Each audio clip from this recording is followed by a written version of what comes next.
창세기 14장 17절에서 20절 말씀을 봉독하겠습니다. 아브라함이 그돌라오멜과 그와 함께한 왕들을 파하고 돌아올 때에 소돔왕이 사회 골짜기 곧 왕국에 나와 그를 영접하였고, 살레만 멜기세덱이 떡과 포도주를 가지고 나왔으니 그는 지극히 높으신 하나님의 제사장이었더라. 그가 아브라함에게 축복하여 가로되, 천지의 주제시요 지극히 높으신 하나님이여 아브라함에게 복을 주옵소서. 너희 대적을 내 손에 붙이신 지극히 높으신 하나님을 찬송할지로다 하매, 아브라함이 그 얻은 것에서 10분의 1을 멜기세덱에게 주었더라. 사랑의 증거를 보이라, 이런 말씀으로 오늘 말씀을 증거하겠습니다. 우리는 누군가를 진심으로 사랑할 때에 그 사랑을 다양한 방법으로 표현을 하게 됩니다. 누가 시키지 않아도 그렇게 돼요. 사랑은 마치 살아있는 생명과도 같아서 사람 마음속 안에서만 머물러 있으려고 하지 않고요, 자꾸만 밖으로 표현이 되고 증명되기를 원하는 것입니다. 내가 사랑하는 사람한테 자꾸만 눈길이 가잖아요. 그의 하는 말에 관심을 기울이게 되잖아요. 그렇게 안 하려고 그래도 자꾸만 티가 나요. 사랑하는 티가 나요. 그리고 부모가 자녀를 사랑하기 때문에 자녀가 아플 때에 밤잠을 설쳐가면서까지 자녀의 병간호를 하지 않습니까? 사랑하니까. 또 내가 사랑하는 이가 지치고 낙담이 되어 있을 때, 슬퍼하고 있을 때에 말없이 가서 그의 손을 잡아주고 안아주고 다독여주지 않습니까? 사랑하니까 그러는 거예요. 이렇듯 사랑은요, 언제나 한결같이 반드시 이 눈에 보이는 증거를 동반을 한다 말할 수가 있습니다. 오늘 설교의 제목은 사랑의 증거를 보이라 입니다. 이 제목을 조금 더 자세하게 풀어서 말을 하자면 이것입니다. 만약에 당신이 하나님을 사랑한다면 하나님을 향한 당신의 사랑의 증거를 보이라, 이것이에요. 이 말을 듣고서 또 뭘 하라나 보다 하고서 마음에 큰 부담을 가질 수 있는데, 오늘 설교자 입술을 통해서 하나님께서 우리에게 공급해 주시는 말씀은, 하나님께서 여러분에게 어떤 무거운 짐을 지우기 위해서 다그치시는 것이 절대로 아닙니다. 오히려 우리를 먼저 사랑하신 하나님께서 우리와 더 깊고도 실제적인 사랑의 교제를 이루기를 원하셔서 우리에게 손을 내미시는 거예요. 사랑의 교제를 원하시는 하나님께서 우리에게 초청장을 보내시는 겁니다. 우리의 가슴을 두근거리게 만들고 설레게 만드는 하나님의 초청의 손길이라는 것을 여러분 아시길 바랍니다.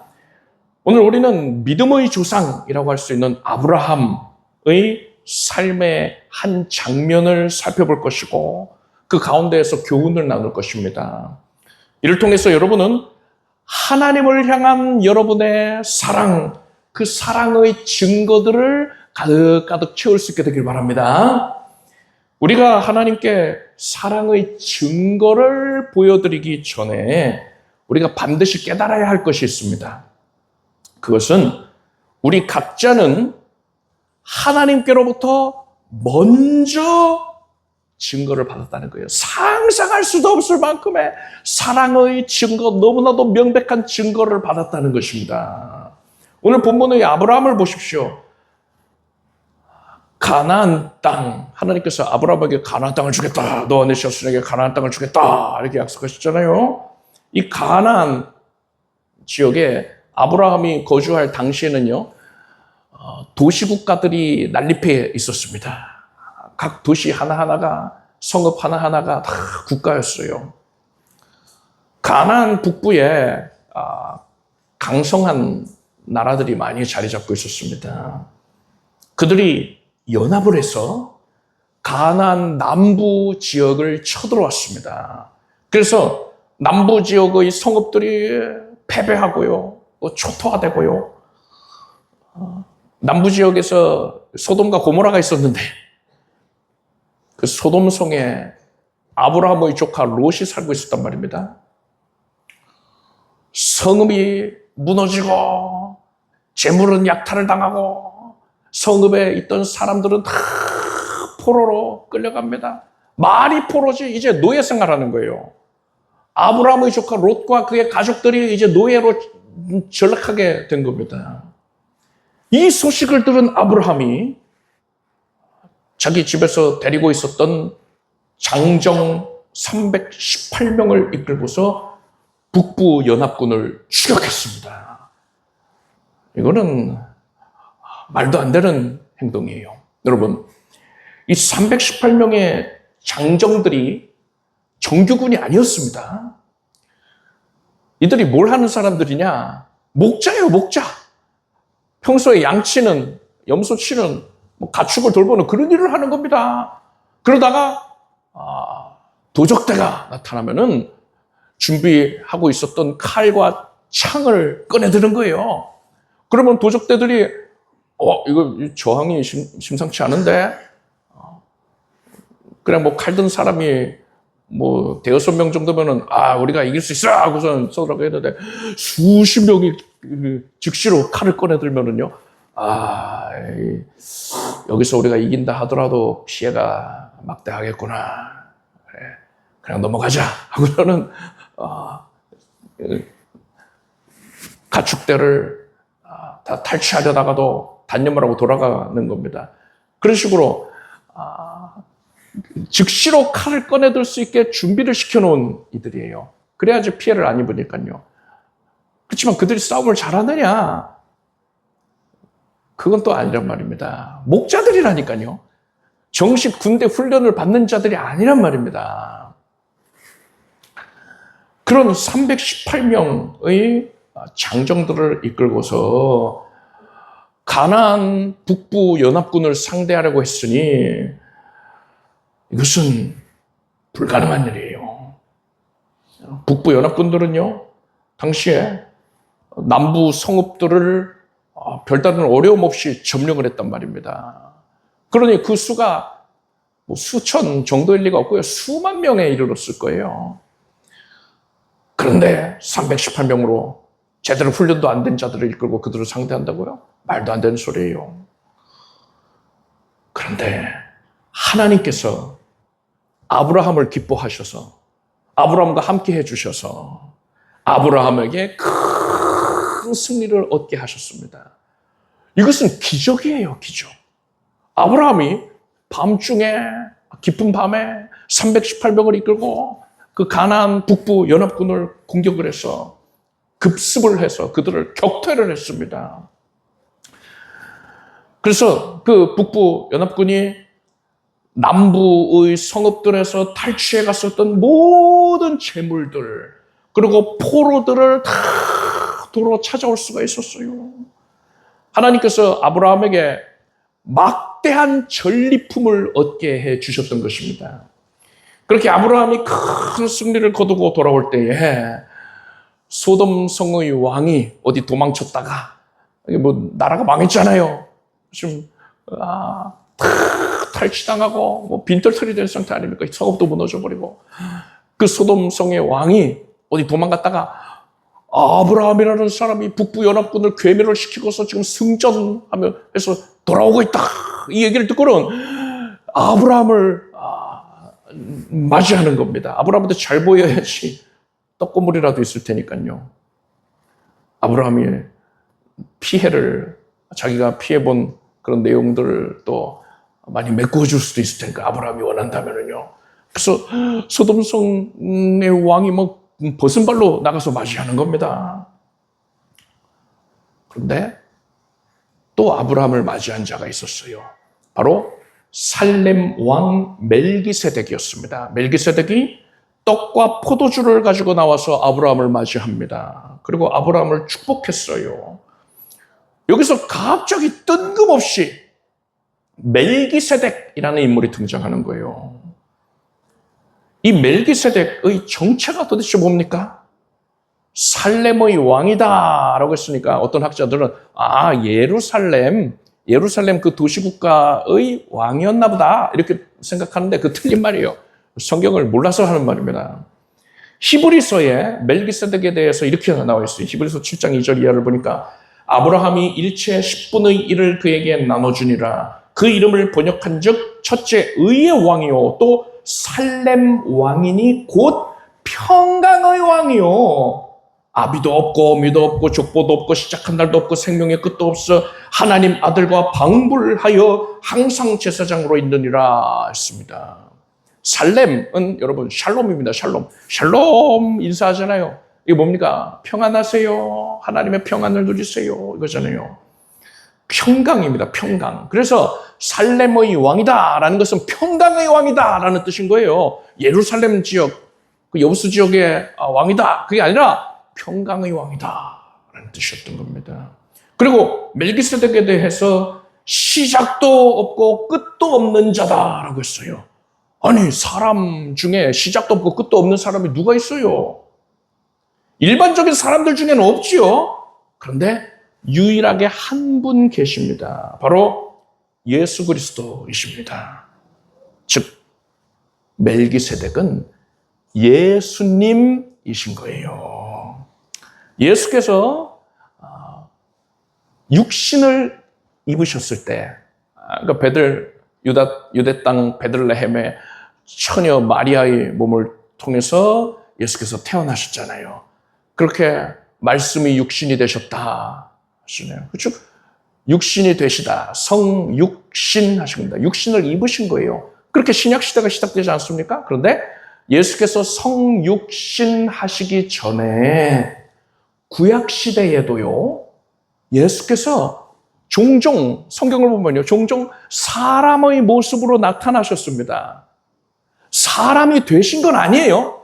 육신을 입으신 건 아닙니다. 그런데 사람의 형상으로 나타나셨어요. 현현하셨다라고 표현할 수 있죠. 이렇게 구약 시대에 특히나 이 아브라함이 승전하고 돌아오는 그 시점에 예수께서 사람의 모습으로 나타나셨을 때에 이분을 성경은 멜기세덱이라고 부르고 있는 겁니다. 멜기세덱이 아브라함에게 떡과 포도주를 주었다 했어요. 떡과 포도주, 우리에게 대단히 익숙하지요. 성찬과 관련되어 있기 때문입니다. 성찬에서 떡은 예수님의 찢기신 몸을 상징하고 있습니다. 떡을 찢어서 나누어 주는 거잖아요. 포도주는 예수께서 흘리신 보혈을 의미합니다. 즉 멜기세덱이 아브라함에게 준 떡과 포도주는 대속의 은혜를 의미한다. 우리가 헤아릴 수가 있는 겁니다. 멜기세덱은 아브라함에게 이렇게 말했어요. 너희 대적을 내 손에 붙이신 지극히 높으신 하나님을 찬송할지로다. 무슨 말입니까? 아브라함이 승리를 거둔 것은 하나님께서 대적들을 아브라함의 손에 붙여주셨기 때문이다. 이 말을 들은 아브라함은요, 자신이 큰 승리를 거둔 것이 자기 자신이 잘나서가 아니고 318명의 장정들이 힘이 세고 용맹해서가 아니고 전략과 전술이 뛰어나서도 아니고 전적으로 하나님의 은혜로 말미암은 것이다 라는 이 사실을 적극적으로 깨닫게 되었단 말입니다. 하나님께서 아브라함을 지극히 사랑하셔서 아브라함에게 승리를 안겨주셨던 것입니다. 즉 아브라함이 거둔 이 승리요, 이 기적적인 승리는 하나님께서 아브라함을 사랑하신다는 명백한 증거로 주신 것입니다. 자, 우리는 어떻습니까? 아브라함은 이렇게 큰 증거를 받았는데 우리는 어떻습니까? 로마서 5장 8절 보니까요. 우리가 아직 죄인 되었을 때에 그리스도께서 우리를 위하여 죽으심으로 하나님께서 우리에게 대한 자기의 사랑을 확증하셨느니라 했습니다. 하나님께서 우리를 사랑한다고 말로만 하지 않으셨어요. 내가 너 사랑한다, 사랑한다, 사랑한다. 말로만 그러지 않으시고요. 성부 하나님께서 가장 사랑하시는 하나님의 외아들 예수 그리스도를 우리를 위하여 내어주셨습니다. 예수께서는 자기 생명도 아끼지 않고 우리를 위하여 내어주셨습니다. 이를 통해서 하나님의 우리를 향한 사랑이 진실하다는 것을 증명해 보이신 거예요. 온 세상에 명백하게 증거해 보이신 것입니다. 아브라함은 하나님의 이 놀라운 사랑의 증거 앞에서 어떻게 반응했습니까? 하나님의 사랑에 대한 명백한 증거를 받은 아브라함이 어떻게 반응했나요? 그는 그 즉시로 자신의 사랑을, 하나님을 향한 사랑을 증명해 보였습니다. 오늘 본문의 20절을 보니까요. 멜기세덱이 이렇게 말했잖아요. 너희 대적을 내 손에 붙이신 지극히 높으신 하나님을 찬송할지로다. 하나님의 명백한 사랑을 증거하지 않습니까? 그러자 아브라함이 그 얻은 것에서 10분 1을 멜기세덱에게 주었더라 했습니다. 아브라함은 하나님께서 얻게 해주신 그 막대한 전리품의 10분의 1을 멜기세덱에게 바쳤어요. 10분의 1을 하나님께 드린다는 것이 어떤 의미를 갖습니까? 레위기 27장 30절을 보니까요. 땅의 10분의 1, 곧 땅의 곡식이나 나무의 과실이나 그 10분의 1은 여호와의 것이니 여호와께 성물이라 했어요. 사람이 10분의 1을 하나님께 드린다는 것은요. 이런 고백을 하는 겁니다. 모든 것은 다 하나님의 소유이었고 하나님께서 내게 주신 것입니다. 모든 것의 주인은 하나님이십니다. 라는 것을 고백하는 행동인 거예요. 그것이 바로 10분의 1을 바치는 행동인 것입니다. 그런데 여러분 생각해 보십시오. 우리가 근본적인 부분에 대해서 질문을 해볼 필요가 있어요. 하나님께서는 이렇듯 사람이 하나님께 바치는 물질, 헌금, 이것을 도대체 왜 받으실까요? 하나님이 돈이 부족해서 그러시는 겁니까? 절대로 아니지요. 하나님께서 시편 50편에 이렇게 말씀하셨습니다. 이는 삼림의 짐승들과 천산의 생축이 다 내 것이며 산의 새들도 나의 아는 것이며 들의 짐승도 내 것이미로다. 내가 가령 줄여도 내게 이르지 않을 것은 세계와 거기 충만한 것이 내 것이미로다 하셨습니다. 여러분 모든 것은 다 하나님의 것입니다. 하나님 것 아닌 게 없어요. 이 지구를 벗어나서 온 우주, 이 광대한 무한한 우주의 모든 것들이 다 하나님의 것입니다. 그래서 내가 하나님께 헌금을 드린다고 해서 하나님의 형편이 나아지는 게 아니에요.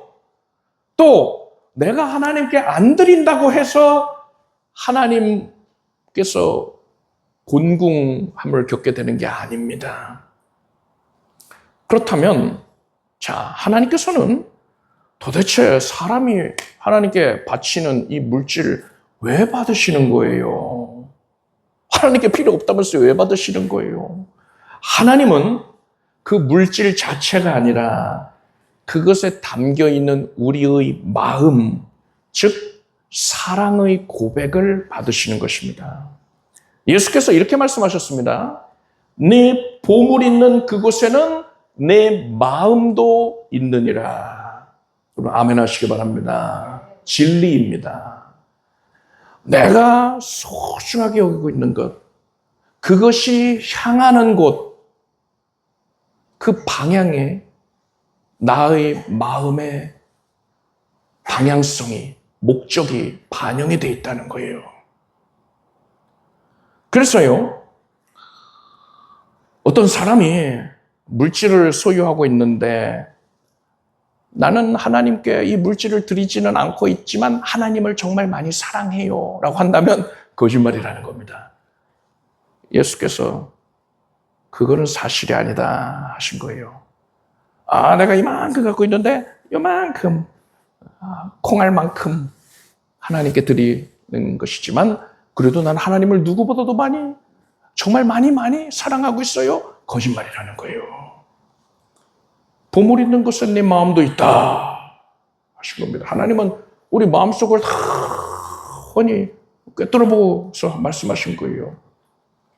아브라함은 자신이 얻은 전리품의 10분의 1을 멜기세덱에게 바쳤습니다. 이것은 아브라함이 뭐라고 고백하고 있는 겁니까? 이미 우리가 살펴본 대로 하나님, 내가 거둔 그 기적적인 승리, 내가 얻게 된 이 모든 전리품들, 이것은 내 것이 아닙니다. 하나님의 것입니다. 하나님께서 나에게 맡기신 거예요. 따라서 모든 것의 주인은 오직 하나님이십니다. 이 고백을 한 것입니다. 이것이 바로 10분의 1을 바칠 때에 아브라함이 고백한 내용인 것이고 이것이 바로 하나님을 향한 사랑의 증거인 것입니다. 자, 그런데 여러분, 오늘날에 교회에서 10분의 1을 하나님께 드리는 것, 즉 11조에 대해서 교훈을 하거나 또 권면을 하면은요, 어떤 이들이 아주 강한 거부감을 보이기도 합니다. 이들은 11조는 구약의 율법이 아니냐. 이제 율법이 완성된 시기를 우리가 살고 있으니, 신약 시대를 살고 있으니 율법을 문자 그대로 일일이 지키는 것은 더 이상 필요가 없다. 이렇게 주장하라는 거예요. 그리고 심지어 11조를 가르치는 교회들을 비방을 합니다. 더 나아가서 성도들의 신앙을 심각하게 훼손하기도 해요. 그런 주장을 하는 목사들, 우선 성경을 잘 몰라서 그러는 것이기도 하고요. 그러니까 무지해서 그런 것이기도 하고요. 거기에 동조하는 성도들도 뭐 마찬가지죠. 그런데 그보다 더 악한 의도가 저는 있다고 생각합니다. 사람한테 칭찬받고자 하는 거예요. 하나님의 뜻은 자기가 무지해서 모르는데 사람한테 칭찬받고자 하니까 그 11조 뭐 그런 걸 지금 오늘날 하려고 하지 마 하니까 사람들은 헌금 덜 내도 된다.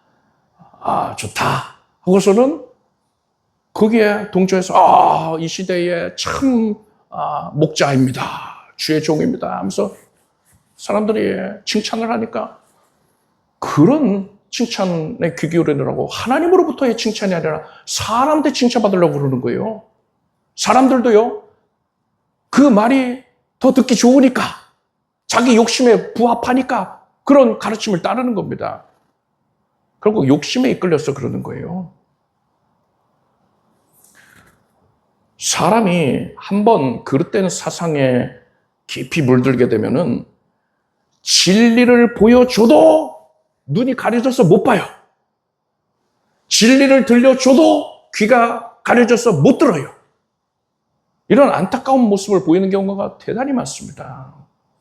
만약에 여러분 가운데 이전에 그러한 그릇된 주장에 노출이 되어서 그릇된 주장을 듣고서 이런 10분의 1을 하나님께 드리는 것에 대한 부정적인 인식을 갖게 된 분이 있다면 지금 성령님께서 여러분의 눈을 밝혀주시고 귀를 열어주셔서 진리의 말씀으로 새롭게 해주시기를 원합니다. 11조는 율법이니까 지킬 필요가 없다. 이런 주장이 왜 틀린 겁니까? 왜 무지한 주장입니까? 여러분, 율법이라는 것은요, 이스라엘 백성이 애굽에서 탈출을 한 후에, 그러니까 출애굽을 한 후에 신의 산에 이르러서 비로소 하나님께 받은 겁니다. 하나님께서 이스라엘 백성들이 이제는 하나님의 백성답게 살도록 그 길을 알려주셨어요. 어떻게 살아야 하는가, 이것을 알려주시기 위해서 율법을 내려주신 겁니다. 이때부터가 율법 시대가 시작이 되는 거예요. 신의 산에서부터. 출애굽한 이후에 신의 산에서 모세가 율법을 받음으로써 율법이 시작이 되는 거예요. 그런데 오늘 본문의 아브라함은 여러분 보십시오. 아브라함이 이삭을 낳고 이삭이 야곱을 낳았잖아요. 야곱이 12아들을 낳았죠. 12아들 중에 레위지파에서 모세, 그 모세가 출애굽할 때에 율법 받았다니까요. 그러니까 그보다 수백여 년 전인 아브라함의 시대에는 율법이 없었습니다. 율법을 받기 이전이었단 말이에요. 아브라함은 절대로 율법의 명령 때문에 10분의 1을 바친 것이 아니었습니다. 아브라함의 손자인 야곱 역시 형 에서의 살해 위협을 받고서 밧단 아람으로 도망을 가는 길에 하나님께 이렇게 서원을 합니다. 내가 기둥으로 세운 이 돌이 하나님의 전이 될 것이요 하나님께서 내게 주신 모든 것에서 10분 1을 내가 반드시 하나님께 드리겠나이다 라고 했어요. 아브라함의 손자인 야곱도 알고 있었어요. 소득의 10분의 1을 하나님께 바치는 것을 하나님께서 기뻐하신다라는 사실을 이미 잘 알고 있었습니다. 아브라함과 야곱, 즉 신앙의 족장들은 소득의 10분의 1을 바치는 것이 지극히 아름다운 신앙의 행위이고 하나님을 향한 사랑의 증거임을 잘 알고 있었고요. 그것을 적극적으로 실천하고 있었던 것입니다. 보십시오. 여러분, 11조가 먼저입니까? 율법이 먼저입니까? 11조라는 믿음의 행위가 율법보다 앞서 있었던 거예요. 이게 명백합니다. 믿음의 조상들은 하나님을 사랑하는 마음에서 자원하여 소득의 10분의 1을 드렸고 이것이 아름다운 신앙의 전통이 되었던 겁니다. 그리고 훗날에 아브라함의 시대로부터 훗날 수백 년이 지난 훗날에 하나님께서는 이스라엘 백성들이 하나님의 백성답게 살기를 원하시는 마음에서 이스라엘 백성들의 신앙의 유익을 위해서 이 귀한 전통, 10분의 1을 하나님께 드리는 이 귀한 전통을 율법으로 공식화하신 것입니다. 자, 그렇다면 오늘날 신약시대에 율법을 문자 그대로 지키는 것으로부터 자유로워진 신약시대에 이제 율법으로부터 벗어나지 않았느냐는 생각에서 율법보다 앞서 존재했던 이 아름다운 신앙의 전통을 또한 하나님을 향한 사랑의 증거를 폐기하는 것이 합당합니까? 절대로 그렇지 않은 거예요. 율법보다 앞서 있었다니까요, 11조가. 자, 그렇다면은 11조라는 이 신앙의 유산을 우리는 구체적으로 어떤 마음으로 이어가야 하는 걸까요? 두 가지를 말씀드리겠습니다. 굉장히 중요한 내용이에요. 11조에 대해서 여러분 두 가지를 우리는 지켜야 됩니다. 그 첫째는 가장 먼저 드리는 정성으로 사랑을 증거해야 됩니다. 이게 무슨 말이냐면요. 어떤 분들은 이번 달 소득으로 일단 내가 한 달간 생활을 해보고 돈이 남게 되면 그때 가서 드려야겠다. 이렇게 생각을 하는 경우가 있어요. 그런데 여러분 이것을 생각해 보십시오. 내가 사랑하는 사람과 식사를 해요. 그런데 나의 접시에는 굉장히 맛있는 음식이 담겨 있어요.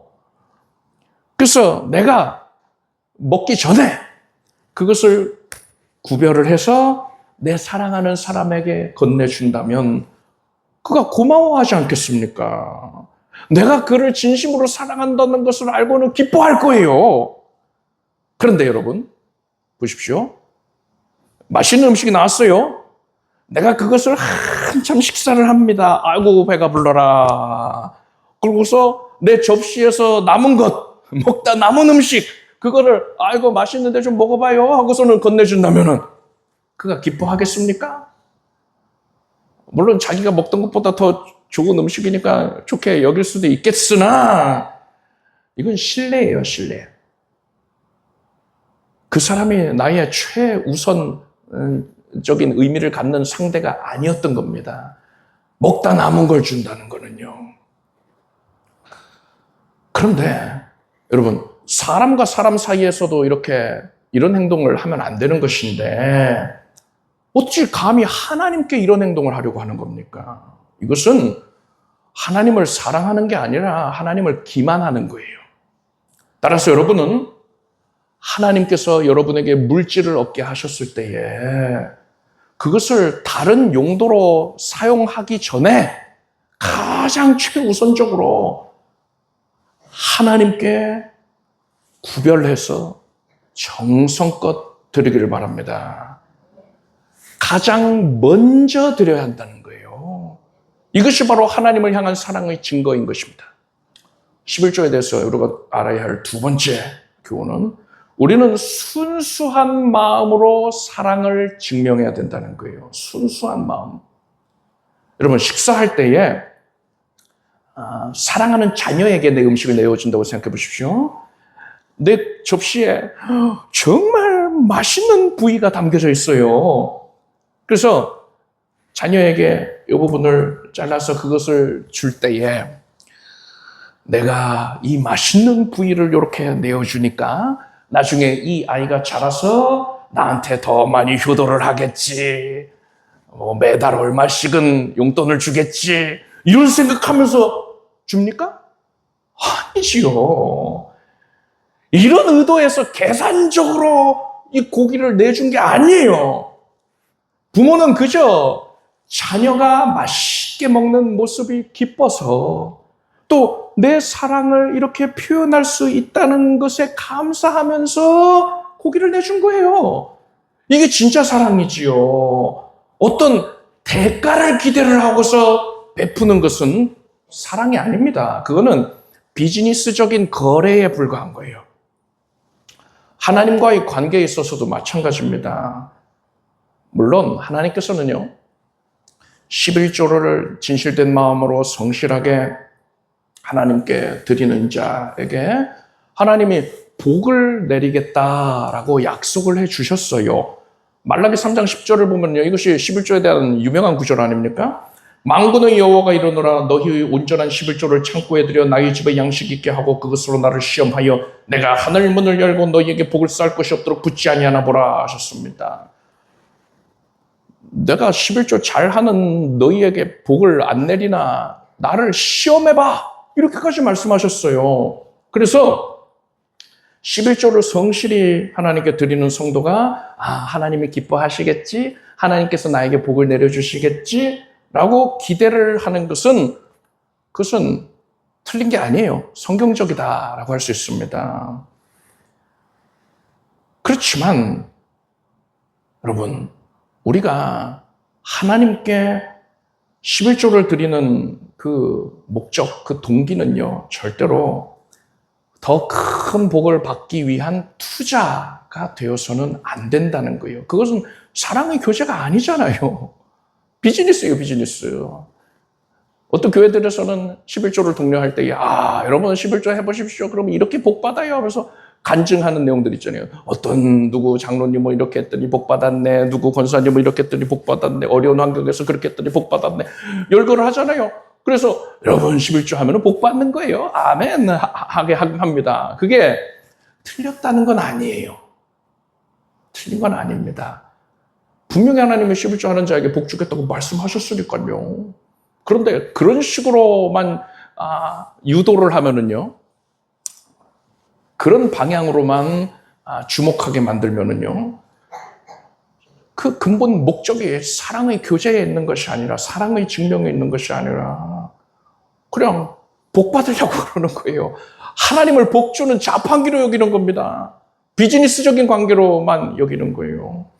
그건 하나님이 원하시는 궁극적인 모습이 절대로 아닙니다. 우리는 하나님께서 나를 위해서 아낌없이 아들을 내어주신 그 은혜에 감사해서, 생명을 아끼지 않고 내어주신 예수 그리스도의 은혜, 그 사랑에 감사해서 그저 하나님을 사랑하는 순수한 마음에서 자원하여 하나님께 드려야 되는 것입니다. 요걸 드리면 이런 복을 받겠지, 이게 아니라 사랑하니까 자녀에게 막연하게 사랑하는 마음으로 고기 내주는 것처럼 사랑하니까 하나님께 드리는 거예요. 계산하지 맙시다. 사랑으로, 순수한 심령으로 하나님께 드리기를 바랍니다. 그래야 할 때 하나님께서 그 중심을 기쁘게 받아주실 것입니다. 오늘 하나님께서 우리 각자에게 이렇게 묻고 계십니다. 사랑하는 내 아들아, 나의 딸아, 나를 향한 너의 사랑의 증거는 어디 있느냐? 하나님께서는 독생자 외아들을 아끼지 않고 우리를 위해 내어주셨고요. 예수께서 우리를 위해서 생명을 아끼지 않고 피 흘려 죽임당하셨습니다.